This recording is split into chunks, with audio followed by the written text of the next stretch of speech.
Congress working committee సభ్యులు పెద్దలు పళంరాజు గారిని మాట్లాడవలసిందిగా కోరుతున్నాం.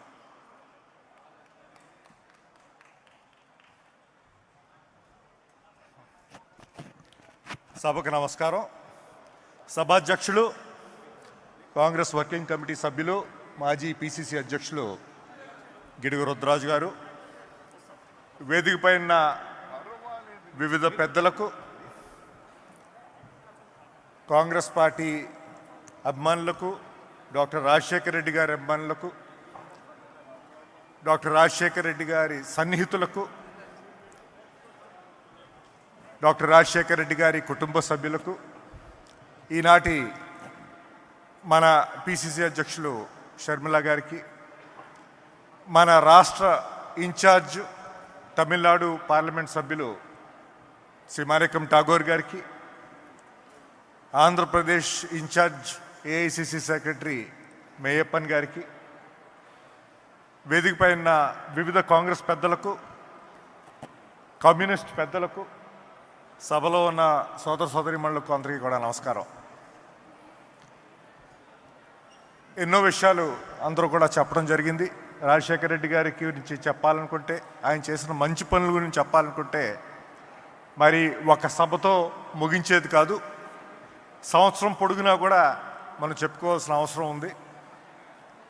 ఒక ప్రజానాయకుడు, ప్రజల గుండెల్లో చిరస్థాయిగా ఉండే నాయకుడు, పేదల గురించి ఎప్పుడూ ఆలోచించే నాయకుడు, రైతు సంక్షేమం గురించి ఆలోచించే నాయకుడు డాక్టర్ రాజశేఖర రెడ్డి గారు. అవన్నీ కూడా ఆయన ట్రేడ్ మార్క్సే, ఇంకెవరికి వర్తించబోవి. అయితే ఆయన గురించి ఎన్నో మరి అనుభవాలు ఆయనతో సహా.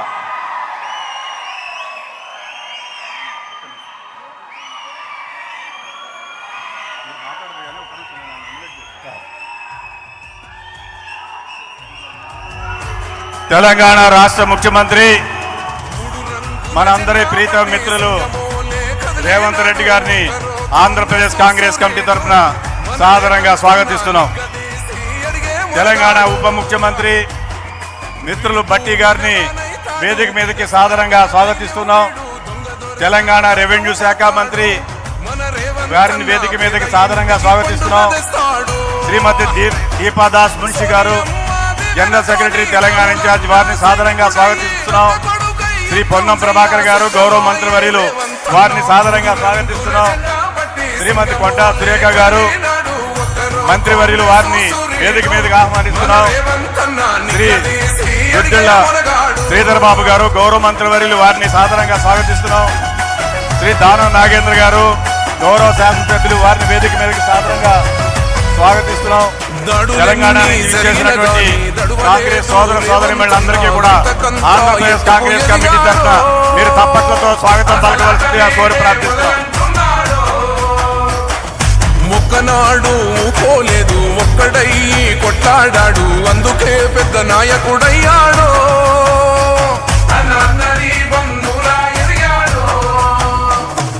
అమరవీరుల త్యాగం చూసి అమ్మ సోనియా చలువతోటి వచ్చిన మన తెలంగాణ రక్షణే చేయమంటున్నాడు. రంగుల జెండా బట్టి సింగమోలే కదిలినాడు. ఒక్కరో కాంగ్రెస్ సూర్యుడు, మన రేవంత్ అన్న నిగ్గదీసి అడిగే మొనగాడు.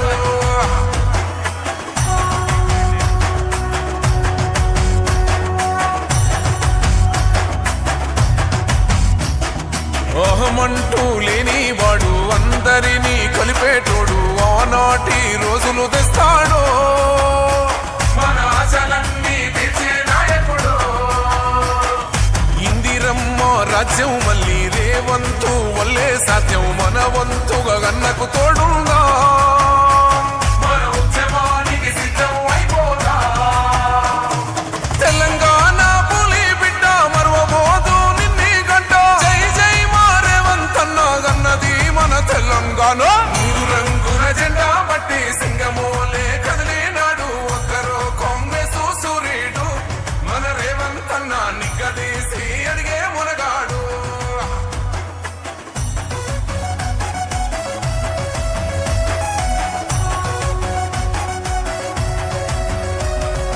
రాజ్యమొచ్చి ఏడేళ్ళాయే రాతలింకా మారకపాయే మోసగాడి చేతుల జిక్కిల్ది రాష్ట్రం మొదటి కన్నా ఈరమ్మయింది నాటి నుండి నేటి వరకు ధీటుగా నిలదీస్తున్నాడు మేలుకోర తమ్మి ఇప్పుడైనా అన్న బాహుబలిలా ముందుకు వచ్చాడు గుండె నిండా తమ్మున్నోడు కొండనైనా ఢీ కొడతాడు ఆడు ఎవ్వడు ఈడు ఎవడు అందరం రేవంతు వెంటే మూడు రంగుల జెండా బట్టి సింగమోలే కదిలినాడు ఒక్కరో కాంగ్రెస్ సూర్యుడు మన రేవంత్ అన్న నిగ్గదీసి ఎదిగే మొనగాడు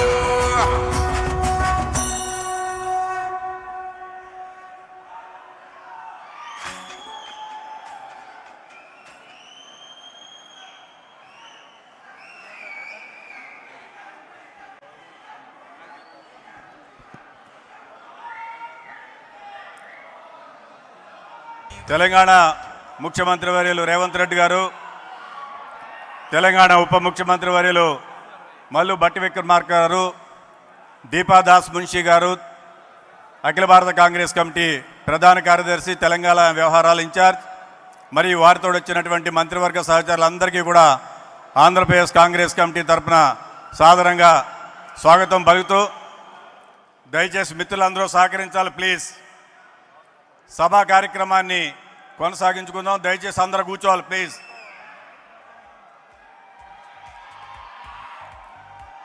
పెద్దలందరూ కూర్చోవాలి. ఇప్పుడు పళ్ళం రాజు గారు మాట్లాడతారు.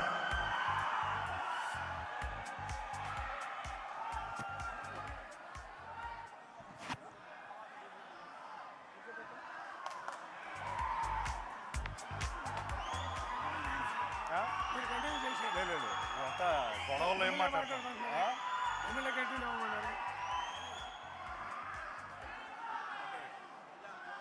ప్లీజ్ దయచేసి అందరూ కూర్చోండి.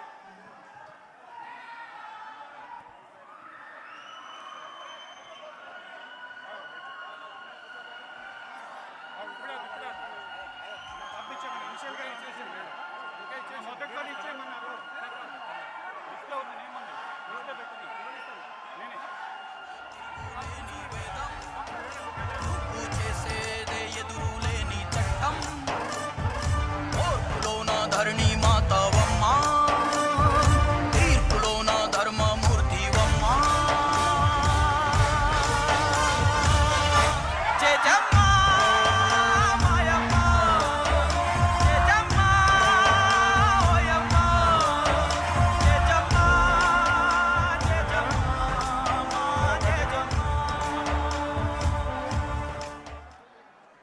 సభకు నమస్కారం. సభాధ్యక్షులు, కాంగ్రెస్ వర్కింగ్ కమిటీ సభ్యులు రుద్రరాజు గారు, వేదిక పైన పెద్దలు, తెలంగాణ రాష్ట్ర ముఖ్యమంత్రి వర్యులు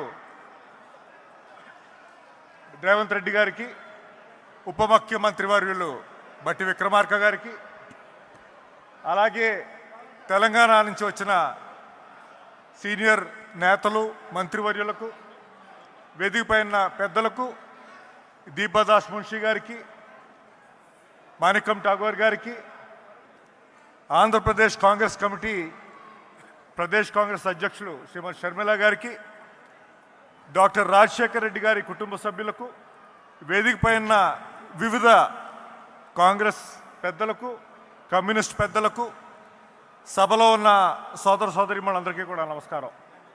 చాలా సంతోషం. ఈవేళ చాలా ఉత్సాహంగా డాక్టర్ వైఎస్ రాజశేఖర రెడ్డి గారి 75వ జన్మదినోత్సవం చాలా వేడుకలుగా ఇక్కడ విజయవాడలో మనం నిర్వహించుకుంటున్నాం. ఎన్నో విషయాలు అందరూ చెప్పారు.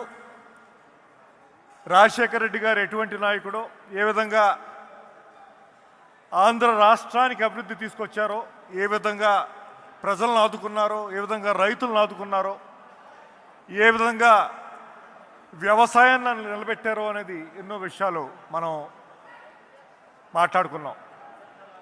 అదేవిధంగా నేను కూడా కొన్ని విషయాలు చెప్పి విరమించుకుంటాను. బాపిరాజు గారు మాట్లాడినప్పుడు 78లో మొట్టమొదటిసారి రాజశేఖర రెడ్డి గారు ఏ విధంగా అసెంబ్లీలో అడుగుపెట్టారో అనేది చెప్పడం జరిగింది. నా అనుభవం ఏంటంటే నేను మొట్టమొదటిసారి ఎంపీగా 1989లో ఎన్నికైనప్పుడు రాజశేఖర రెడ్డి గారు కూడా అదే ఫస్ట్ టైం ఎంపీగా పార్లమెంట్లో అడుగుపెట్టడం జరిగింది. అయితే కలిసి ఆయనతో పాటు పార్లమెంటుగా కూర్చోవడానికి అవకాశం కలిగింది నాకు ఆడాడు. ఆనాడు పంచుకట్టు కాదు సఫారీలో ఉండేవాడు ఆయన. సఫారీ వేసుకుని ఉండేవాడు ఆయన మనిషి. ఇంకోటి ఏమిటంటే ఎప్పుడూ 1-2 పుస్తకాలు పట్టుకుని ఉండేవాడు. ఫ్లైట్ ఎక్కినప్పుడల్లా 2 పుస్తకాలతో కనిపించేవాడు ఆయన. ఫ్లైట్లో కూడా చదువుతూ ఉండేవాడు రాజశేఖర రెడ్డి గారు. He attended my daughters first birthday party as an MP. So ఎన్నో అనుభవాలు ఉన్నాయి. అన్నీ చెప్పాలంటే మరి చాలా టైం పడుతుంది.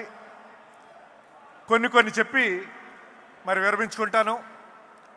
నాకు గుర్తున్న విషయం ఏంటంటే he was a fighter, eternal fighter. ప్రతి ముఖ్యమంత్రిని కూడా విమర్శించడం ఆయన ఆనవాయితీ అయిపోయింది. సో మా జిల్లాకు ఒకసారి వచ్చినప్పుడు అప్పుడు జనార్దన్ రెడ్డి గారు సీఎం. సార్ మీరు ఇష్యూని క్రిటిసైజ్ చేయండి, ముఖ్యమంత్రి గారిని ఇష్యూ క్రిటిసైజ్ చేయొద్దు సార్ అని అన్నాను నేను. ఆయన వినే రకం కాదు కదా.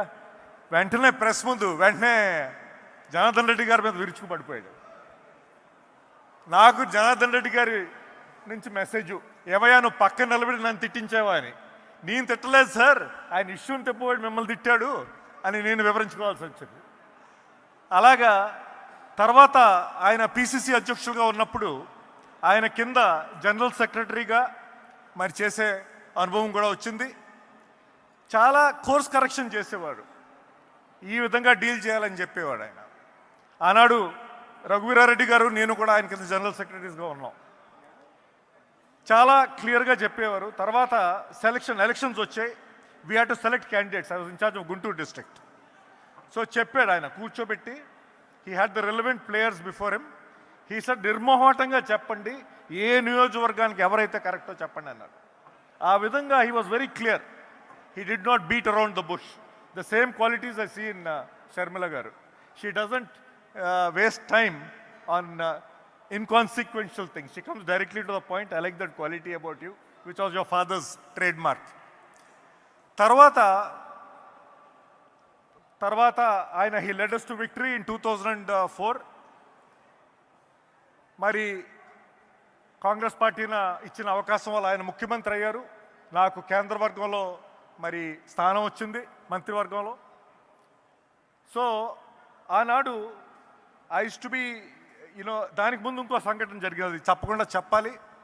ఎందుకంటే in 1999 I wanted to contest for parliament, but he made me contest for assembly. So I was quite upset with him. So దాని తర్వాత ఆయన పాదయాత్ర చేశారు, మీ అందరికీ తెలుసు.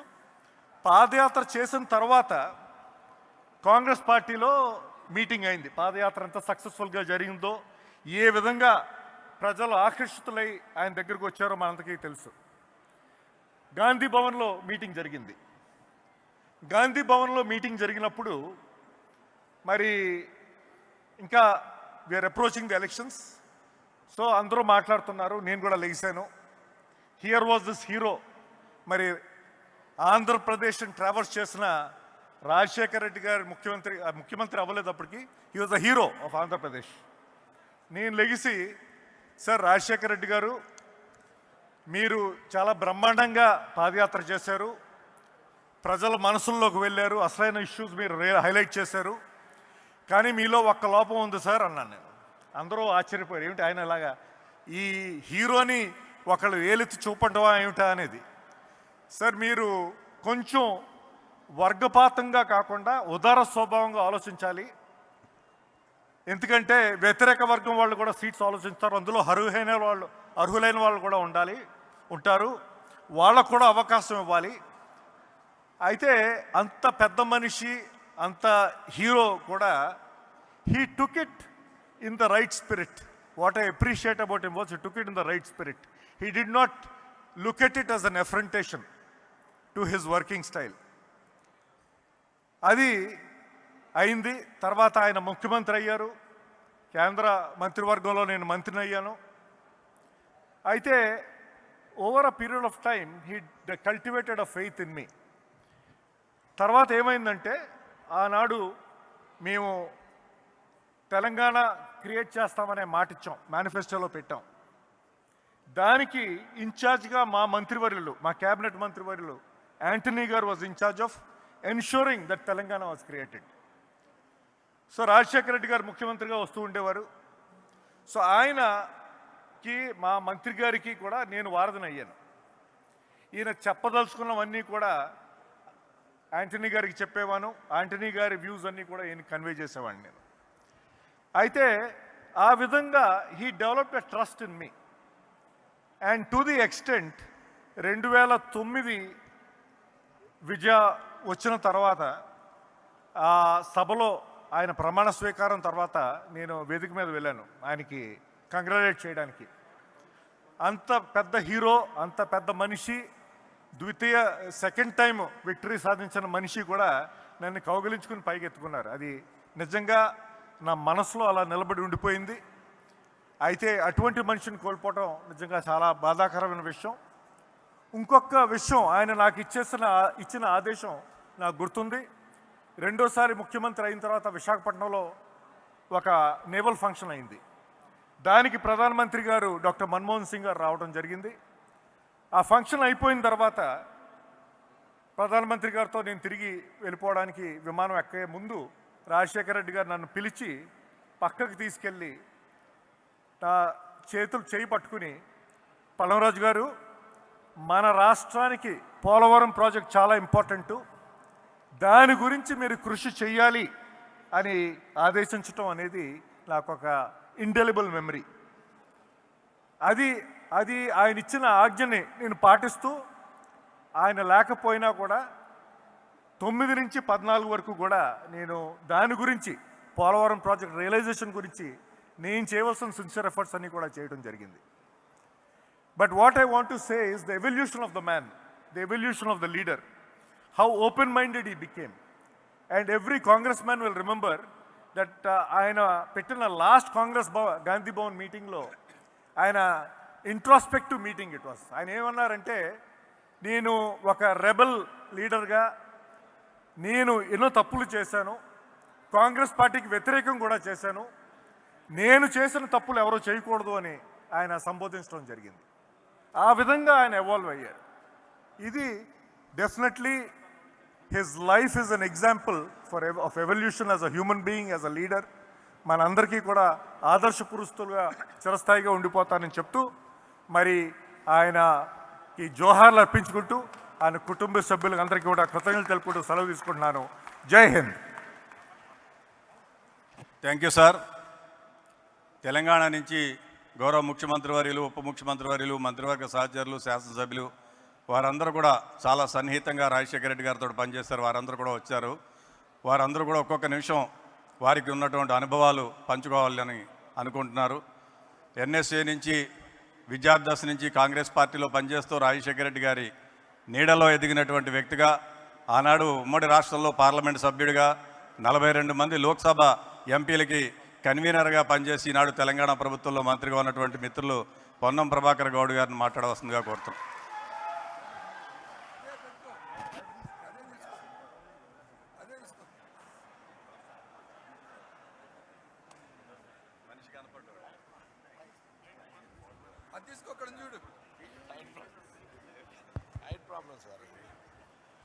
హైట్ ప్రాబ్లం అక్కడ వేరే కాదు. దివంగత నేత, మనందరి మార్గదర్శి, నాలాంటి విద్యార్థి నాయకుడికి దశ చూపెట్టినటువంటి పెద్దలు రాజశేఖర రెడ్డి గారికి ఈరోజు హృదయపూర్వకంగా నివాళులర్పిస్తూ, ఈరోజు తెలంగాణ రాష్ట్రంలో కాంగ్రెస్ పార్టీ అధికారంలో ఉంది. గౌరవ ముఖ్యమంత్రి రేవంత్ రెడ్డి గారి నాయకత్వంలో మా ప్రభుత్వం కొనసాగుతూ ఉంది. కానీ సగం ఆశయం నెరవేరినట్టే రాజశేఖర రెడ్డి గారిది. ఆంధ్రప్రదేశ్లో కూడా కాంగ్రెస్ అధికారంలోకి రావాలి, అదేవిధంగా దేశంలో రాహుల్ గాంధీ గారు ప్రధానమంత్రి కావాలి. అప్పటిదాకా మేము కాంగ్రెస్ కార్యకర్తలుగా ఎన్ఎస్ఏ నుంచి వచ్చేటువంటి వాళ్ళంగా ఆనాడు మా ప్రజల ఆకాంక్ష కొరకు, తెలంగాణ విభజన కొరకు ఎంత గట్టిగా కొట్లాడినామో, ఇవాళ ఆంధ్రప్రదేశ్ ప్రయోజనాలకు సంబంధించి, ఆంధ్రప్రదేశ్ హక్కులు, ఆంధ్రప్రదేశ్ సంబంధించినటువంటి కాంగ్రెస్ పార్టీ అధికారంలోకి రావడానికి కూడా మీతో కలిసి నడుస్తామనే మాట మనవేస్తూ పెద్దలు రాజశేఖర రెడ్డి గారు ఆనాడు విద్యార్థి సంఘ నాయకుడిగా మా రాజకీయ గురు చొక్కారావు గారు తీసుకొచ్చి అప్పచెప్తే మార్క్ఫెడ్ చైర్మన్గా దాని తదుపరి ఎంపీగా పార్లమెంట్ ఎంపీల కన్వీనర్గా చేసిన తర్వాత మరి ఈరోజు ఆనాటి నుంచే ఒక నిబద్ధతతో పనిచేస్తూ వారి ఆశయాలకు అనుగుణంగా మరి కార్యక్రమాల్లో పాల్గొంటా ఉన్నాం. పార్టీని ఎట్టి పరిస్థితుల్లో వదిలిపెట్టకుండా మీరు కూడా ఇలా కాంగ్రెస్ పార్టీ వదిలిపెట్టిపోయిన అనేక మంది నాయకులు తిరిగి మీ మాతృ సంస్థ అయినటువంటి కాంగ్రెస్లోకి రావాలని రాజశేఖర రెడ్డి గారు 75వ జయంతి సందర్భంగా 2 చేతులు జోడించి అందరూ నమస్కారం చెప్తూ సెలవు తీసుకుంటా ఉన్నా. రాజశేఖర రెడ్డి గారికి మరొక్కసారి మా జిల్లాకు సంబంధించిన నాయకులు అందరం కూడా ఆనాడు శ్రీధర్ బాబు గారు, ఆది శ్రీనివాస్ గారు, ఇంకా అనేక మంది అందరం కూడా కలిసి రాజశేఖర రెడ్డి గారి ఆశయాలతోటి ముందుకు నడిచిన మాట ఆ జ్ఞాపకాలను మననం చేసుకుంటూ అందరికీ ధన్యవాదాలు. మా సహచర మిత్రుడు రుద్రరాజు గారు, అదేవిధంగా ఈ రాష్ట్ర కాంగ్రెస్ అధ్యక్షులు షర్మిల గారు, మా మిత్రులు ఎన్ఎస్ఐ నాయకుడు మీ ఇన్ఛార్జ్ మాణిక్ ఠాగూర్ గారి నాయకత్వంలో, అదేవిధంగా మా ఇన్ఛార్జ్ దీపాదాస్ గారి నాయకత్వంలో ఉప ముఖ్యమంత్రి గారు భట్టి గారి అందరూ కూడా కలిసి మీ అందరితో కలిసి కుటుంబ సభ్యులుగా ఉంటామనే మాట మనం చెప్తూ నమస్కారం చెప్తూ సెలవు తీసుకుంటా ఉన్నాను. Thank you very much sir. ఇప్పుడు గౌరవ మాజీ పార్లమెంట్ సభ్యులు రాజశేఖర రెడ్డి గారికి అత్యంత సన్నిహితంగా వారితోటి పనిచేసినటువంటి పెద్దలు ఉండవల్లి అరుణ్ కుమార్ గారిని మాట్లాడవలసిందిగా కోరుతున్నాం. హైట్ ప్రాబ్లం లేదు సార్. అందరికీ నమస్కారం. రాజశేఖర రెడ్డి గారి గురించి నేను చెప్పడం మొదలెడితే అన్ని కథలు మీరు అందరూ వినేసి ఉంటారు. రాజశేఖర రెడ్డి గారి గురించి నిత్యం మననం చేసుకునేటువంటి వ్యక్తుల్లో నేను ఒకడిని. ఎందుకంటే చాలామందికి దొరకని అవకాశం రాజశేఖర రెడ్డి గారితో అత్యంత సన్నిహితంగా మెలిగేటువంటి అవకాశం నాకు దొరికింది. అంటే రామచంద్రరావు గారు దొరికించారు. డాక్టర్ కేవీపీ రామచంద్రరావు గారు ప్రధానంగా రాజశేఖర రెడ్డి గారు ఎక్కడికి వెళ్ళినా, ఏ మీటింగ్లో వెళ్ళినా పక్కన నేను ఉండేలా ఈయన చూసేవారు. 1983లో ఆయన మొట్టమొదటిసారి పిసిసి ప్రెసిడెంట్ అయినప్పటి నుంచి 2009 సెప్టెంబర్ 2 నాడు ఆయన మరణించే వరకు దాదాపుగా ఆయనతోటే కలిసి ప్రయాణం చేయటంలో రామచంద్రరావు గారు ఎంత థిక్గా ఉన్నారో సుమారుగా అంత దగ్గరగా నన్ను కూడా అక్కడ పెట్టారు. నిజంగా చెప్తున్నా, ఆయన చనిపోయే వరకు నాకు తెలియదు ఇంత గొప్ప వ్యక్తితో నేను కలిసి తిరుగుతున్నానని. ఎందుకంటే ముఖ్యమంత్రులు అవుతుంటారు, ప్రధానమంత్రులు అవుతుంటారు, ఎంపీలు అవుతారు, ఎమ్మెల్యేలు అవుతారు, స్నేహంగా ఉన్నవాళ్ళు చాలామంది ఉంటారు. కానీ రాజశేఖర రెడ్డి గారు నేనంటే అభిమానించేటువంటి ఒక నాయకుడని అనుకున్నాను. కానీ ఆయన చనిపోయిన తర్వాత తెలిసింది నాకు, ఈయన మామూలు మనిషి కాదు. ఇప్పటి వరకు మన రాష్ట్రంలో ఎవరికి దొక్కని ఒక గౌరవం మీరు మర్చిపోయి ఉంటారు. హైదరాబాదులో వినాయక నిమజ్జనం అని జరుగుతుంది. అది యావత్ భారతదేశంలో ఒక పెద్ద ఈవెంట్. హైదరాబాద్లో జరిగినట్టుగా సౌత్ ఇండియాలో ఎక్కడ జరగదు. నార్త్లో కూడా ఎక్కడైనా మహారాష్ట్రలో 1-2 చోట్ల జరుగుతుందేమో. రాజశేఖర రెడ్డి గారు చనిపోయిన 3వ రోజునే ఆ వినాయక నిమజ్జనం సరిగ్గా సెక్రటేరియట్ ఎదురుకుండా హుస్సేన్ సాగర్లో జరుగుతుంది. ఆ రోజు మొత్తం అన్ని ఆఫీసులు మూసేస్తారు, స్కూల్స్ మూసేస్తారు. పోలీసులకైతే ఆవేళ ఉన్నంత పని సంవత్సరంలో ఎప్పుడూ ఉండదు. చాలా అసలు ఊరంతా డ్రామా, డప్పులు, డ్యాన్సులు భయంకరంగా ఉంటుంది. ఏంటి అసలు ప్రతివాడు వాళ్ళ ఇంట్లోంచి వినాయకుడిని తీసుకొచ్చి కలపవలసిందే అనేటువంటి ఒక యుద్ధం జరుగుతున్నట్టుగా ఉంటుంది. అది నేను చాలాసార్లు చూశాను హైదరాబాద్లో. అదొక ఎంజాయ్మెంటు, ఇంత బ్రహ్మాండమైనటువంటి మూమెంట్ అని. ఆ రోజు బాజా భజంత్రీలు లేవు, బాణసంచాలు లేవు. పిన్ డ్రాప్ సైలెన్స్లో నిమజ్జనానికి తీసుకొచ్చినటువంటి ప్రతి బండి మీద వినాయక విగ్రహం 40 అడుగులు 50 అడుగులు ఉన్న ఖైరతాబాద్ విగ్రహం నుంచి ఎవరో అప్పలకొండ అన్నవాడు తన ఇంట్లో పెట్టుకున్న చిన్న విగ్రహం వరకు అన్ని విగ్రహాలతోటి రాజశేఖర రెడ్డి గారి చనిపోయిన ఫోటో, ఆ ఫోటో పెట్టుకుని వచ్చారు. బహుశా ఈ గౌరవం ఎవరికి దక్కదు. ఎందుకంటే అది ఎవరో పెట్టించి ఫోటోలు పంచిపెట్టింది కాదు, పేపర్లో పడ్డవి కట్ చేసుకుని అక్కడ అంటించుకుని తీసుకొచ్చి ఒక మనిషిని దేవుడి దగ్గర అలా పెట్టుకుని ఆయన చనిపోయినటువంటి ఈ సందర్భంలో మనం ఆయనకి నివాళులు అర్పిస్తూ ప్రతి సంవత్సరం జరిపే వినాయక చవితిలా కాకుండా ఈసారి వినాయక చవితిని రాజశేఖర రెడ్డికి ఇద్దాం అని ప్రజల్లో వాళ్ళంతటా వాళ్ళకి రావటం, ఇది ఒక పార్టీ పిలుపు కాదు, లేకపోతే ఆర్గనైజర్స్ పిలుపు కాదు, ఇది బహుశా ఎక్కడా జరిగి ఉండదు. ఆ సంఘటన చూడగానే అనుకున్నాను నేను, రాజశేఖర రెడ్డి అన్నవాడు ఒక మనిషిగా కాదు, దేవుళ్ళో కలిసిపోయాడు. దేవుళ్ళో కలిసిపోవటం అంటే మనం అందరినీ అనుకుంటాం చనిపోయిన వాళ్ళంతా దేవుళ్ళో కలిసిపోతారని. రాజశేఖర రెడ్డి గారి మరణ వార్త విని చనిపోయారని పేపర్లో చూసి ఇది నిజమా, పరిచయం లేని ఒక మనిషి చచ్చిపోతే ఎలా చనిపోతారు, గుండె ఆగి చచ్చిపోయింది, ఆవిడెవరో చచ్చిపోయింది అని పేపర్లో చూస్తుంటే ఒకటి మా ఊరికి దగ్గరలో ఒక లేడీ చచ్చిపోయినటువంటిది పేపర్లో చూశాను. చూసి ఆ ఇంటికి వెళ్ళాను. ఇంటికి వెళ్ళి వాళ్ళ ఆయన్ని అడిగాను, ఏమండి ఎలాగ ఏంటి అసలు మీ ఆవిడకి ఏంటని. అంటే ఆవిడకి ఏదో కొంత ప్రాబ్లం ఉందండి, కానీ రాజశేఖర రెడ్డి గారు చనిపోయిన తర్వాత ఆవిడ భరించలేకపోయింది. ఏంటి రాజశేఖర రెడ్డి గారు మాకు క్లోజేగా, ఏంటి అంత భరించలేకపోయింది, ఏం జరిగింది, ఎందుకు ఆవిడ చనిపోవాల్సి వచ్చింది అంటే ఆయన చెప్పాడు, ఆయన కొడుకున్నాడు అక్కడ 4 ఏళ్ల వాడు, ఈ కుర్రవాడికి హార్ట్ తేడా వచ్చిందండి, మేము ఎఫర్ట్ చేయలేము, మేము తీసుకెళ్ళి అతనికి ఆపరేషన్ చేయడానికి. రాజశేఖర రెడ్డి గారు ఒక స్కీమ్ ఏదో పెట్టాడు, ఆయన్ని మేము కలవలేదు కూడాను. పిల్లలకి ఎవరికైనా సరే ఈ తేడా వస్తే ఆ ఆపరేషన్కి అయ్యే ఖర్చు, అప్పటికి ఇంకా ఆరోగ్యశ్రీ రాలే, ఆ పిల్లవాడికి సంవత్సరం వయసు ఎంతో, ఆ అయ్యే ఖర్చు అంతా కూడా ప్రభుత్వం భరిస్తుందని డిక్లేర్ చేశారు.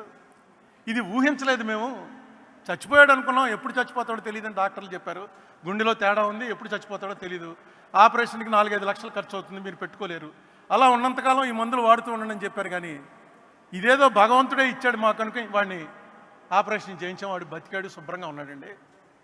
ఈ రాజశేఖర రెడ్డి గారు చచ్చిపోయిన తర్వాత టీవీలో వస్తుంది, అమ్మా అన్నా నమస్తే, అమ్మా నమస్తే, బాబు నమస్తే అని రాజశేఖర రెడ్డి గారిది ఆ పాత క్లిప్పింగ్ ఏదో తీసి టీవీలో చూపిస్తున్నారు. ఈ కుర్రాడు 3 చక్రాల సైకిల్ ఎక్కి అమ్మా నమస్తే, బాబు నమస్తే, అతనికి రాజశేఖర రెడ్డి తెలీదు, ఆపరేషన్ గొడవ తెలీదు, వాళ్ళ అమ్మ గొడవ తెలీదు, నాన్న గొడవ, ఎందుకు బతికాడో తెలీదు. ఆ టీవీలో చూసింది సైకిల్ తొక్కుతూ రైమని సైకిల్ తొక్కుంటూను అమ్మా నమస్తే, నాన్న నమస్తే అని అంటుంటే చూసి ఏడ్చి ఏడ్చి బెంగ పెట్టుకుని మేము తీసుకెళ్ళామండి హాస్పిటల్కి, కానీ పని జరగలేదు, పోయింది. కొడుక్కి ప్రాణం పోసిన రాజశేఖర రెడ్డి ఇంత అర్ధాంతరంగా పోతాడని ఊహించలేదు, మేము కూడా అనుకోలేదు. బాధపడుతోంది, ఏడుస్తోంది, కానీ ప్రాణాల మీదకి వచ్చింది అని మేము అనుకోలే. ఆఖరిన హాస్పిటల్కి రష్ చేసేటప్పటికి లేదండి ప్రాణం పోయిందన్నారు. నిజంగా అది మేము కూడా ఊహించలేకపోతున్నాం. ఏ జబ్బు లేదు, వయసు చూస్తే 40 ఏళ్ళు, లేటుగా పుట్టాడు, ఒకడే కొడుకు, వాడు చచ్చిపోతాడా అనేటువంటి దీంట్లో ఉన్నప్పుడు రాజశేఖర రెడ్డే ప్రాణం పోశాడు. ఆ రాజశేఖర రెడ్డి హెలికాప్టర్లో బయలుదేరట చచ్చిపోవడం కూడా ఒక రోజంతా ఈ రాష్ట్రం మొత్తం ఏడిచింది, పార్టీలు మర్చిపోయి ఏడిచింది, గుళ్ళో మసీదుల్లో చర్చిల్లో ప్రార్థనలు చేసుకున్నారు. ఆర్గనైజ్డ్ కాదు, ఎవడ మట్టుకోడు దండం పెట్టుకుని రాజశేఖర రెడ్డిని బతికించే బాబు, ఒక్కటే అడుగుతాను, రాజశేఖర రెడ్డిని బతికించే చాలని. ఇలాంటి చావు బహుశా భగవంతుడు ఎవరికైతే నిర్దేశిస్తాడో అలాంటి వాళ్ళకే వస్తుంది. ఒక మనిషి వెళ్ళిపోతూ ఎంత ఇంపాక్ట్ పెట్టి వెళ్ళాడంటే మన మీద, ఎలాంటి ముద్ర కొట్టి వెళ్ళాడంటే మన మీద, బతికితే ఎలా బతకాలరా అనేటువంటి ఒక మెసేజ్ ఇచ్చాడు. అతను ఇందాక పళ్ళవరాజు గారు చెప్పినట్టు జీవితం అంతా అసమ్మతే, ఎవరుంటే వాళ్ళతో ఫైటింగే, ఎవరుంటే వాళ్ళతోటి కమాన్ ఛాలెంజ్ అని. అటువంటి మనిషి 2004లో ఆయన సీఎం అయ్యాక ఒక్క అసమ్మతి లేదు, ఎవ్వరూ ఆయన మీద నోరెత్తలేదు. కాంగ్రెస్ పార్టీలో అలా ముఖ్యమంత్రి ఉండటమే చాలా గ్రేట్. ఎలా ఉండగలిగాడరా అంటే ఒకే ఒకటి, ఎవరు వచ్చినా ఒక నవ్వు, ఆ నవ్వు ఎవరికి రాదు, అదిగో ఆ నవ్వు ఎవరికి రాదు, ఆ నవ్వు నవ్వడం, భుజం మీద కొట్టడం. రోజుకి ఎంతమందిని చూసేవాడో తెలియదు మనకి. పొద్దున్నే వచ్చిన జనాల్ని టెంట్లో, మిగతా మాలాంటి వాళ్ళందరినీ తలుపు దగ్గర ఇలా నిలబడేవాడు, తలుపు ఇలా తీయటం, బయట 50-60 మంది ఆయన్ని నమస్తే అండి, ఏయ్ నువ్వురా అన్నాం, లోపలికి కూర్చోడాలు ఏమీ లేవు. లోపల రాగానే ఏంటి అది కాదండి అంటే, అది కాదు, కాగితం తెచ్చావా, కాగితం తెస్తే కాగితమి అన్న, కాగితం తీసుకోవడం. ఆ కాగితం తీసుకున్నాడు ఆయన అంటే అయిపోయినట్టే, 90% పని అయిపోయినట్టు. ఒకవేళ అది అవ్వకూడని పని అయితే మొన్నటి పొద్దుటికి మనకు మెసేజ్ వచ్చేస్తుంది. ఇలాంటి నెట్వర్క్ ఆయన ఎప్పుడు ఏర్పాటు చేసుకున్నాడో, ఎవరితో డిస్కస్ చేశాడో ఎవరికీ తెలియదు. ఈ రామచంద్రరావు గారి ఆఫీస్ ఎక్కడో ఉండేది, రాజశేఖర రెడ్డి గారి ఆఫీస్ ఎక్కడో ఉండేది. ఎప్పటికప్పుడు ఇక్కడ ఏం జరుగుతుందో అక్కడికి తెలుసు, అక్కడ ఏం జరుగుతుందో ఇక్కడికి తెలుసు. బహుశా డెలిగేషన్ ఆఫ్ పవర్స్ అనేది తెలుసున్నటువంటి, నేను చూసిన వాళ్ళలో ఇంత బ్రహ్మాండంగా తెలుసున్నటువంటి ముఖ్యమంత్రి కానీ నాయకుడు కానీ మరొకరు లేడు. ముఖ్యమంత్రులు అవుతుంటారు పోతుంటారు, కానీ నాయకుడు అనేవాడు అవ్వటం చాలా కష్టం. రాజశేఖర రెడ్డి ఒక నాయకుడు. రాజశేఖర రెడ్డితో 20 సంవత్సరాల పాటు ఏ పదవి లేకపోయినా అనేక మంది ఆయన వెనకాల వెళ్ళారంటే ఆ ఫేస్లో ఉన్నటువంటి ఆ గ్లామరు, నీకు కష్టం వస్తే నేను నిలబడతాను రా అనేటువంటి ఒక మెసేజ్ చెప్పకుండానే ఇచ్చేవాడు. ఎవరికి ఆ మాట అనేవాడు కాదు. ఆయన దగ్గరికి వెళ్తే ఆయనతో 2 నిమిషాలు మాట్లాడాక డెఫినెట్గా ఈయన మన కష్టం వస్తే నిలబడతాడు, ఈయనే మన లీడరు, ఈయనకి కన్సూప్ మేరలో ఈయన ఏమి అవ్వడన్నా ఎప్పటికోకప్పటికి ఈయన డెఫినెట్గా ఏదో అవుతాడు, మనల్ని కాపాడతాడు అనేటువంటి ఒక నమ్మకం కలిగించాడు రాజశేఖర రెడ్డి గారు. ఈవేళ ఆయన 75వ మళ్ళా 100వ జయంతి కూడా చాలా గ్రాండ్గా జరుగుతుంది. అప్పటికి నేను ఉన్నాను. ఈవేళ 100వ జయంతి అనుకుని కూడా వస్తున్నాను. ఇంకా ఎందుకంటే ఈ మనిషి జ్ఞాపకాలు నిలిచిపోయే జ్ఞాపకాలు, మరిచిపోయే జ్ఞాపకాలు కాదు. ఈ మనిషిని మీరు ఇష్టపడుతున్నది ఆయన మీకేదో సాయం చేశాడని కాదు, ఇలాంటి వాడు ఒకడు ఉండాలిరా అని. సాయం అక్కర్లేదు మనకి, ఆ మనిషి మొహం ఒకసారి తలుచుకుంటే ఒక్కసారి తెలియకుండా ఆనందం కలుగుతుంది. ఇదే పరిస్థితుల్లో రాజశేఖర రెడ్డి ఉంటే ఏం జరుగునరా అనుకుంటే ఖచ్చితంగా మంచే జరుగుతుంది అని మనకి నమ్మకం వస్తుంది. రాజశేఖర రెడ్డి గారికి నివాళులు అర్పిస్తూ రేవంత్ రెడ్డి గారు వచ్చారు. ముఖ్యమంత్రి మాట చెప్పకపోతే బాగుండదు. రేవంత్ రెడ్డి గారు, మీకు ఈవేళ ఒక మహర్దవకాశం లభించింది. ఆంధ్ర తెలంగాణ మధ్య శాశ్వతంగా ఒక అనుబంధాన్ని కల్పించేటువంటి అవకాశం మీకు లభించింది. ఈ మాట ఎందుకన్నానంటే ఇది కాంగ్రెస్ వాళ్ళే చేయగలరు. కాంగ్రెస్కు ఉన్నటువంటి జెనెటిక్గా కాంగ్రెస్ ముఖ్యమంత్రి అనగానే ఆయనే చేయగలడు ఈ పని. మన మధ్య ఆంధ్ర వాళ్ళకి ఏనాడు కూడా తెలంగాణ వారి మీద ఏ రకమైన కోపం లేదు, ఏ రకమైన ద్వేషం లేదు. అది మీకు తెలుసు. మీకు మా మీద కోపం వచ్చింది, దానికి ఒక కారణం ఉంది, అది మాకు తెలుసు. లేకపోతే పొన్నం ప్రభాకర్ నేను 5 ఏళ్ళు మాట్లాడుకోలే. 5 ఏళ్ళు రోజు ఇద్దరం ఎంపీలం బాగా క్లోజు. అలా మోహన్ చూసుకుని పక్క పోతూ రుద్రరాజు తండ్రి చచ్చిపోయిన రోజున మళ్ళీ వస్తే ఏం పొన్నం అంటే ఏం అరుణ అన్నాడు. ఏంటంటే కారణం రాజకీయ కారణాలు. ఈ కారణాలన్నింటినీ కూడా ఒక్కసారి దాని మీద దృష్టి పెడితే రేవంత్ రెడ్డి గారు ఖచ్చితంగా వీటిని సెటిల్ చేయొచ్చు. ఆంధ్ర తెలంగాణ ఓన్లీ టెక్నికల్గా 2 రాష్ట్రాలు తప్ప ప్రజలు మాత్రం ఒకటే అనే మెసేజ్ ఇవ్వగలరు. దీనికి ఏం చేయాలో అది అడ్మినిస్ట్రేటివ్గా ముఖ్యమంత్రుల మధ్య మీరు ఏం చేస్తారో అది ఎలాగా చేస్తారు. ఇక్కడ రాజశేఖర రెడ్డి కూతురు కూడా ఉంది, ఆ సంగతి మర్చిపోవద్దు.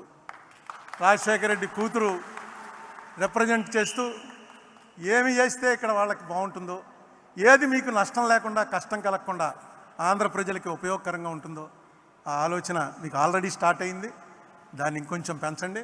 రామచంద్రరావు కేవీపీ లాంటి వాళ్ళు ఎలాగా ఉన్నారు, మీకు హైదరాబాద్లోనే ఉంటున్నాడు ఆయన. మీకు ఎప్పుడు కావాలంటే అప్పుడు సహాయపడతారు. ఖచ్చితంగా ఈ క్రెడిట్ మాత్రం రేవంత్ రెడ్డి గారికి దక్కటం కోసమే ఆయన ముఖ్యమంత్రి అయ్యాడని నేను తలుస్తున్నా. రాజశేఖర రెడ్డి గారి ఆశీస్సులు ఆయనకి ఎప్పుడూ ఉంటాయని నమ్ముతూ సెలవు. గౌరవ తెలంగాణ రెవెన్యూ శాఖ మంత్రివర్యులు పొంగులేటి శ్రీనివాసరెడ్డి గారిని, సమయం చాలా తక్కువగా ఉంది, దయచేసి సమయాన్ని దృష్టిలో పెట్టుకోండి. ముఖ్యమంత్రి గారు 7 గంటలకు టేకాఫ్ కావాలి. వారి మంత్రివర్గ సహచరులు అందరూ కూడా సమయాన్ని దృష్టిలో పెట్టుకోవాలి. సభకు నమస్కారం. వేదిక మీద ఉన్న ఆంధ్రప్రదేశ్ పిసిసి అధ్యక్షురాలు సోదరిమణి షర్మిలమ్మ గారికి, తెలంగాణ రాష్ట్ర ముఖ్యమంత్రి గారు అన్నగారు రేవంత్ రెడ్డి గారికి, ఉప ముఖ్యమంత్రి గారు భట్టి గారికి, సహచర మంత్రివర్యులు, వేదిక మీద ఉన్న ఠాకూర్ గారు, దీపాదాస్ మున్షి గారు, కాంగ్రెస్ కుటుంబ సభ్యులు, అతిరథ మహారథులు, వేదిక ముందున్న కాంగ్రెస్ కుటుంబ సభ్యులు, మీడియా మిత్రులందరికీ మనస్ఫూర్తిగా హృదయపూర్వక నమస్కారాలు, వందనాలు. ఈరోజు దివంగత నేత రాజశేఖర రెడ్డి గారి 75వ జయంతిని ఆంధ్రప్రదేశ్ రాష్ట్రంలో చాలా అద్భుతంగా షర్మిలమ్మ గారి నాయకత్వంలో కాంగ్రెస్ కుటుంబ సభ్యులందరూ బ్రహ్మాండంగా ఏర్పాటు చేసుకున్నారు. దివంగత నేత రాజశేఖర రెడ్డి గారు ఏవైతే కలలు కన్నారో ఆ కలలు నెరవేర్చే దాంట్లో గతంలో మనం క్రీస్తు పూర్వం కీర్తు శకమని ఎలా అయితే చెప్పుకుంటా వచ్చామో రాజశేఖర రెడ్డి గారి పరిపాలనకి ముందు పరిపాలన తర్వాత అని ఇప్పటికీ మనందరం పెద్దలందరూ వేదిక మీద చెప్పినట్లు అదే స్మృతులు గుర్తు చేసుకుంటూ రాజశేఖర రెడ్డి గారు తన ముఖ్యమంత్రిగా ఉన్నప్పుడు ఎప్పుడూ చెప్తుండేవారు, రాహుల్ గాంధీ గారిని ప్రధానమంత్రి చెయ్యాలి, రాహుల్ గాంధీ గారు ప్రధానమంత్రి కావాలి అని.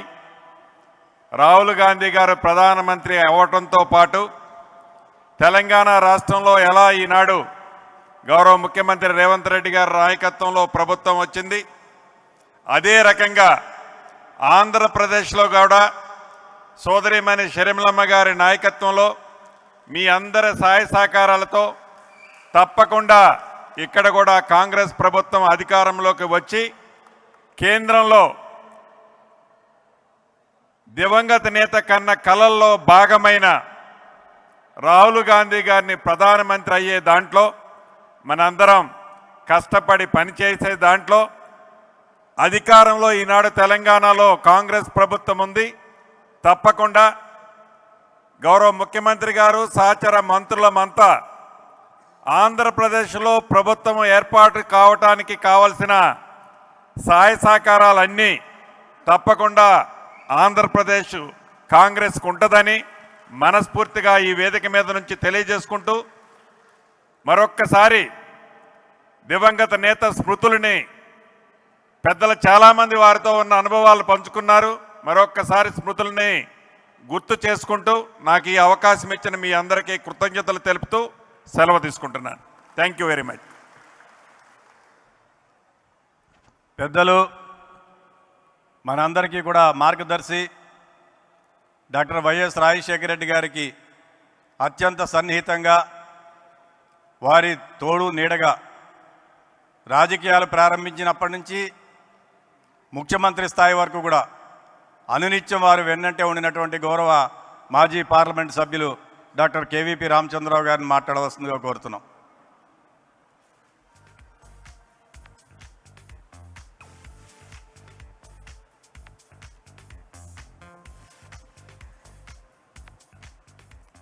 సభకు నమస్కారం.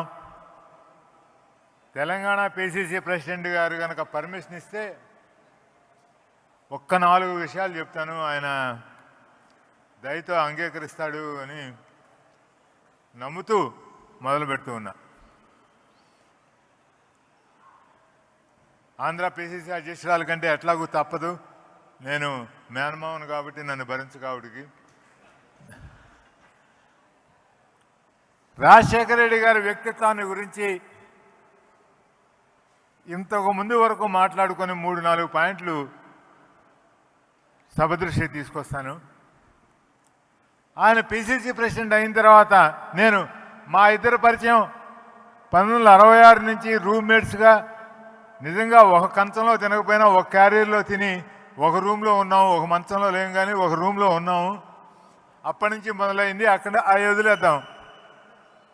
ఆయన 83లో పిసిసి ప్రెసిడెంట్ అయ్యారు. పిసిసి ప్రెసిడెంట్ అయిన తర్వాత హైదరాబాదు నగర కాంగ్రెస్ అధ్యక్షుడిని నియమించాల్సిన అవసరం వచ్చింది. అప్పుడున్న శ్రీ యాదగిరి గారు స్వర్గస్థులు అవటం వలన. ఆ సందర్భంలో పి జనార్దన్ రెడ్డి గారు అనే ఒక యువ నాయకుడిని నగర కాంగ్రెస్ అధ్యక్షుడిగా నియమిస్తే కాంగ్రెస్ పార్టీకి బలం చేకూరుతుందని ఆయన బలంగా నమ్మారు. ఆ రోజున్న ఎస్టాబ్లిష్డ్ లీడర్షిప్ అందరూ వ్యతిరేకించారు పి జనార్దన్ రెడ్డి గారిని చేయటానికి వీల్లేదని. ఏఐసిసి వద్దని చెప్పింది. ఏఐసిసి పర్మిషన్ లేకుండా హైదరాబాద్ నగర కాంగ్రెస్ అధ్యక్షుడిని నియమించడానికి వీలే లేదు. అప్పుడు ఆయన గాంధీ భవన్లో పనిచేసే ఒక నిఘంటు ఉండేవారు, చిదంబరం శాస్త్రి గారని. శాస్త్రి గారు ఎట్లా ఇప్పుడు ఈ సమస్యను మనం పరిష్కరించడం ఏంటంటే, ఆయన మనం పిసిసి డిసిసి హైదరాబాద్ డిసిసి ప్రెసిడెంట్ని మనం నియమించలేం కానీ కన్వీనర్ని నియమించవచ్చు అని చెప్పాడు. సో పి జనార్దన్ రెడ్డి గారు కన్వీనరు, కోదండ రెడ్డి గారు కో కన్వీనరు అయ్యారు. అటువంటి సాహసోపేత నిర్ణయాలు ఈ నిర్ణయం జరిగింది మహానాయకురాలు ఇందిరాగాంధీ గారు బతికున్నప్పుడు. ఎంత ధైర్యం ఉండాలి, ఎంత సాహసం ఉండాలి అటువంటి పని చేయాలంటే.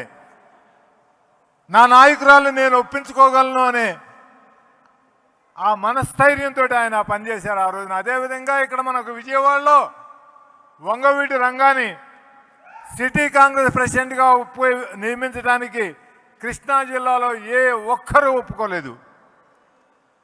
రాజశేఖర రెడ్డి గారు రంగా మీద ఉన్న నమ్మకంతో, అతనికి ఉన్న ఆర్గనైజింగ్ కెపాసిటీ పార్టీని బలోపేతం చేయగలడని వంగవీటి రంగా గారిని ఎంతమంది వ్యతిరేకించినా రంగా గారిని సిటీ కాంగ్రెస్ ప్రెసిడెంట్ చేశారు. తర్వాత ఇక్కడ మీ అందరికీ తెలుసు, రంగా గారు పార్టీని ఎంత బలోపేతం చేశాడో. చివరికి ఆత్మార్పణ చేసుకొని కాంగ్రెస్ 89లో అధికారంలో రావటంలో ఒక భాగం అయ్యాడు ఆ రోజు.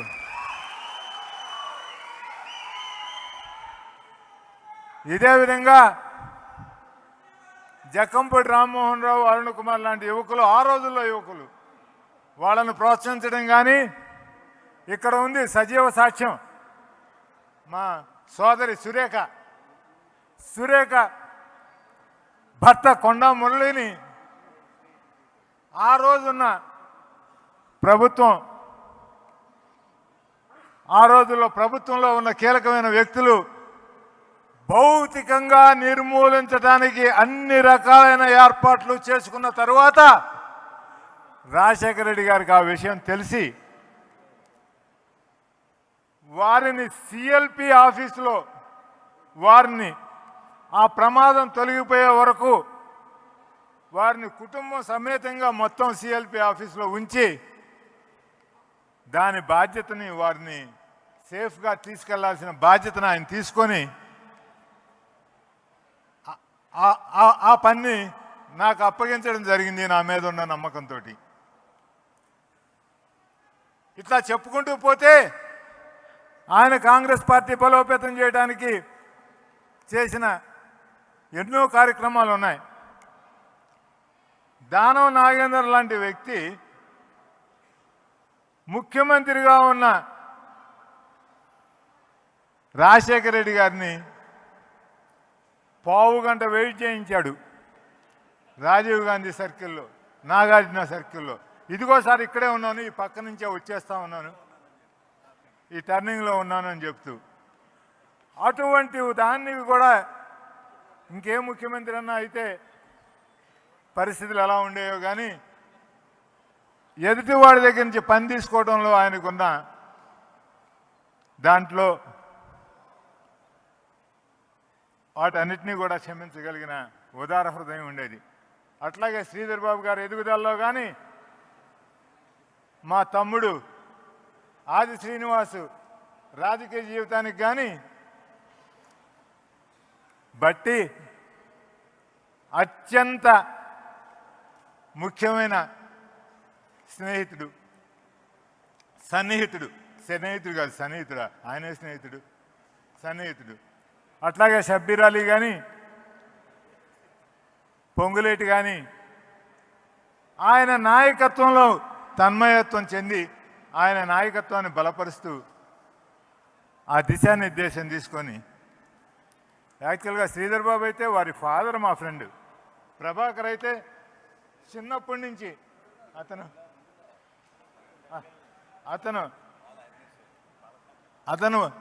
బాల కాంగ్రెస్ నుంచి అనుభవంలో ఉన్నాడు. ఇక్కడ ఇంకొకటి 2 విషయాలు చెప్తాను మీకు. రాజశేఖర్ రెడ్డి గారు అప్పుడు మనకి కాకినాడ తీరంలో గ్యాస్ పడిందని అనుకున్నాం అందరం. తర్వాత అది లేదనుకోండి. ఆ గ్యాస్ 2000 మెగావాట్స్ ఆ రోజుల్లో 2000 మెగావాట్స్ అంటే చాలా పెద్ద ప్రాజెక్టు. ఆ ప్రాజెక్టుని కరీంనగర్లో పెట్టాలని సంకల్పించారు మిత్రుడు షబ్బీర్ అలీ, ఆ రోజు పవర్ మినిస్టర్గా ఉన్నప్పుడు నా మీద విపరీతమైన ఒత్తిడి వచ్చింది కోస్టల్ జిల్లాల నుంచి. ఏమిటి మన కాకినాడలో గ్యాస్ ఏమిటి తీసుకెళ్ళి దారిలో ఎక్కడా లేనట్టు కరీంనగర్లో 2000 మెగావాట్స్ పవర్ ప్లాంట్ పెట్టడం ఏంటి అని. సరే, నన్ను జనరల్గా మాదొక పాలసీ ఉండేది, ఏ మంచి జరిగినా రాజశేఖర రెడ్డి గారి అకౌంట్లోకి వెళ్ళాలి, అది మా పాలసీ. దానివల్ల వచ్చే నష్టాలు కష్టాలు ఏమన్నా ఉంటే అవి రామచంద్ర అకౌంట్లోకి వెళ్ళాలి. ఎందుకంటే నేను డిస్పెన్సిబుల్. నాయకుడికి మచ్చ రాకూడదు, నాయకుడికి చెడ్డ పేరు రాకూడదు, నాయకుడి మీద పూర్తి నమ్మకం, పూర్తి విశ్వాసం, పూర్తి ప్రేమ కార్యకర్తకు ఉండాలి. దాన్ని నిలబెట్టుకోవటం అంత తేలికైన విషయం కాదు. అప్పుడు నన్ను చెప్పమంటే నేను ఆయనతోటి ఆ సమయంలో చర్చించడం జరిగింది. ఏమిటయ్యా వీళ్ళు చెప్పేది, ఏమిటి తెలంగాణ, ఏమిటి ఆంధ్ర, మనం ఆంధ్రప్రదేశ్, మనమేం సింగరేణి బొగ్గు, అక్కడ ఉన్న సింగరేణి బొగ్గు తీసుకొని వచ్చి ఇక్కడ మనం వాడుకోవట్లేదా? విజయవాడకి ఎక్కడి నుంచి వస్తూ ఉంది బొగ్గు? కడప థర్మల్ స్టేషన్కి ఎక్కడి నుంచి వస్తూ ఉంది బొగ్గు? వీళ్ళు ఇటువంటి పెట్టుకొనే మన మధ్యలో అంతరాలు సృష్టిస్తూ ఉన్నారు. మనం వీటికి అధిగమించి మనం రావాలి అని చెప్పారు. ఇంకొకటి, ఆయనకి పోలవరం ప్రాజెక్టు ఆయనకి ఎంత ముఖ్యమో ప్రాణహిత చేవెళ్ల ప్రాజెక్టు అంతకంటే ముఖ్యం ఆయనకి. ఆ రోజు ఆయనకున్న యొక్క పలుకుబడితోటి, ఆయనకి సెంట్రల్ గవర్నమెంట్లో ఉన్న దీంతో ఒక ప్రాజెక్టుని జాతీయ హోదా తెచ్చుకోవడం ఆయనకి పెద్ద కష్టమైన విషయం కాదు. కోస్టల్ మిత్రులు, రాయలసీమ మిత్రులు అందరూ, మంత్రివర్గ సహచరులు, మీరు పోలవరాన్ని జాతీయ ప్రాజెక్టుగా మన్మోహన్ సింగ్ గారితో, సోనియా గాంధీ గారితో మాట్లాడి దాన్ని ప్రకటింపచేయాలి అని అంటే, ఆయన పోలవరం ప్రాజెక్టు నేను నా నిధులతోటి, మన నిధులతోటి, మన రాష్ట్ర బడ్జెట్ తోటి నేను నిర్మించుకోగలను. ప్రాణహిత చేవెళ్ళ మన శక్తికి మించిన, ఆర్థికంగా మనకు శక్తికి మించిన పని. పోలవరం పూర్తయ్యేటప్పుడు ప్రాణహిత చేవెళ్ళ కూడా ఖచ్చితంగా పూర్తవ్వాలి. అందుకని ప్రాణహిత చేవెళ్ళని మనం నేషనల్ ప్రాజెక్టుగా డిక్లేర్ చేయించడానికి మన సర్వశక్తులు వాడుకుందాం. ప్రాణహిత చేవెళ్ళ నీళ్లు ముందు పారాలి పోలవరం ప్రాజెక్టుతో పాటు అని చెప్పిన విశాల హృదయుడు ఆయన. అటువంటి మనిషి పాదయాత్ర మొదలుపెట్టాడు. ఆయన పాదయాత్ర దేనికోసం మొదలుపెట్టాడు? ఆంధ్రప్రదేశ్ రాష్ట్రంలో, ఉమ్మడి ఆంధ్రప్రదేశ్ రాష్ట్రంలో అన్ని ప్రాంతాల్లోనూ ఉన్న, ఆయన ఎట్లాగూ రాయలసీమ నుంచి వచ్చాడు కాబట్టి రాయలసీమ నుంచి మొదలుపెట్టలేదు. ఆయన రాష్ట్రంలో అత్యంత ఎత్తైన ప్రదేశం, అత్యంత కరువు కాటకాలతోటి ఉన్న ప్రదేశం అది రేవంత్ రెడ్డి గారి కంటే ఇంకెవరికి బాగా తెలీదు. చేవెళ్ళ, తాండూరు, వికారాబాద్ ఏరియాలు, ఆయన కొడంగల్ కూడా అనుకోండి. అటువంటి పవిత్రమైన పాదయాత్రని ఆయన తాండూరు నుంచి చేవేళ నుంచి మొదలుపెట్టారు. చేవేళ నుంచి మొదలు పెడితే నేను ఇక్కడ సగర్వంగా చెప్పుకోగలను, ఆ పాదయాత్రలో ఉన్న ప్రతి అడుగు, ప్రతి అంగుళం నా యొక్క పాత్ర ఉంది. నా యొక్క దాన్ని డిజైన్ చేయటంలో, దాన్ని కంప్లీట్ చేయటంలో, దాంట్లో ఉన్న మన మిత్రులందరి సహకారంతో దాన్ని విజయవంతంగా పూర్తి చేయగలిగాం. ఆ పాదయాత్రలో ఆయన ప్రజా హృదయాలను కదిలించగలిగాడు. అజేయుడు అని ఆ రోజుల్లో రాజకీయ చాణక్యుడు అని, అతనికి ఓటమి లేదు అని అనిపించుకున్న చంద్రబాబు నాయుడిని కాంగ్రెస్ పార్టీ ఓడించగలిగిందంటే ఈ పాదయాత్రలో రాజశేఖర రెడ్డి గారు తెలుసుకున్న ప్రజల కష్ట సుఖాలు, వాళ్ళకి దాంట్లో నుంచి పుట్టుకొచ్చిన రాజీవ్ ఆరోగ్యశ్రీ, దాంట్లో నుంచి పుట్టుకొచ్చిన 108, దాంట్లో నుంచి పుట్టుకొచ్చిన ఫ్రీ కరెంట్, ఉచిత విద్యుత్ రైతులకి, అదేవిధంగా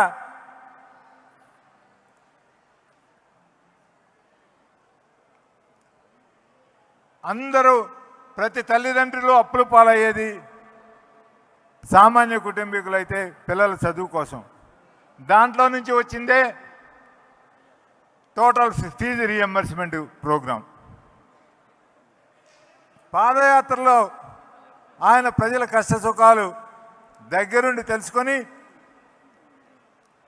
వారితోటి మమేకమై కాంగ్రెస్ పార్టీకి పునర్వైభవం తీసుకురావడానికి ఆయన చేసిన కృషి గురించి మళ్ళీ మనం అందరం ఇంకొకసారి మననం చేసుకుందాం.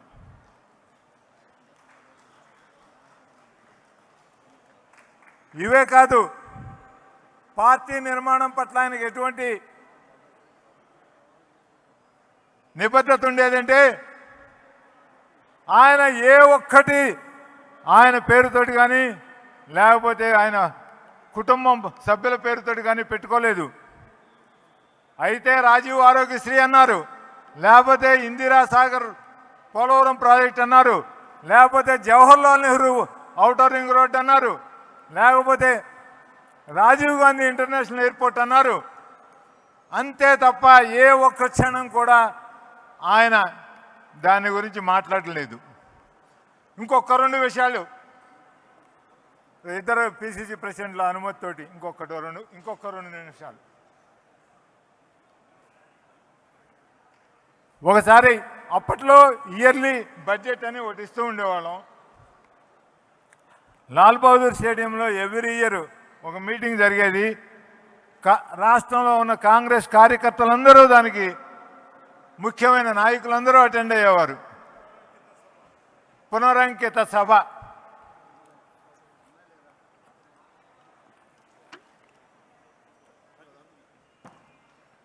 ఆ పునరంకిత సభలో ఉండవల్లి అరుణ్ కుమార్ గారు చాలా స్పీడ్గా మాడుతూ ఉన్నారు. ప్రేక్షకులందరూ చప్పట్లు కొడతా ఉన్నారు. ఇవాళ ఎందుకనో ఆయన ఒరిజినల్ స్టైల్ రాలేదు, కానీ ఆ రోజు చాలా చాలా చక్కగా రాజశేఖర రెడ్డి గారి ప్రభుత్వం చేస్తున్న మంచి పనులన్నింటినీ చాలా స్పీడ్గా చెప్తూ మధ్యలో రాజశేఖర రెడ్డి గారి ప్రభుత్వం అని అన్నారు. రాజశేఖర రెడ్డి గారు లేచి వచ్చి ఆయన స్పీచ్ని ఆపించి, ఇది రాజశేఖర రెడ్డి ప్రభుత్వం కాదు, ఇది కాంగ్రెస్ ప్రభుత్వం, ఇది కాంగ్రెస్ ప్రభుత్వం ద్వారా జరుగుతూ ఉన్న పనులు అని చెప్పి, నువ్వు ఇక నుంచి చెప్పేటప్పుడు ఇక్కడే కాదు ఎక్కడ చెప్పినా కానీ కాంగ్రెస్ ప్రభుత్వం అని చెప్పు అని. ఈ విషయం ఎందుకు చెప్తున్నానంటే ఆయనకి పార్టీ అంటే ఆయనకున్న నిబద్ధతను గురించి చెప్పడానికి చెప్తా ఉన్నాను. ఎంతో వైభవోపేతంగా జరిగిన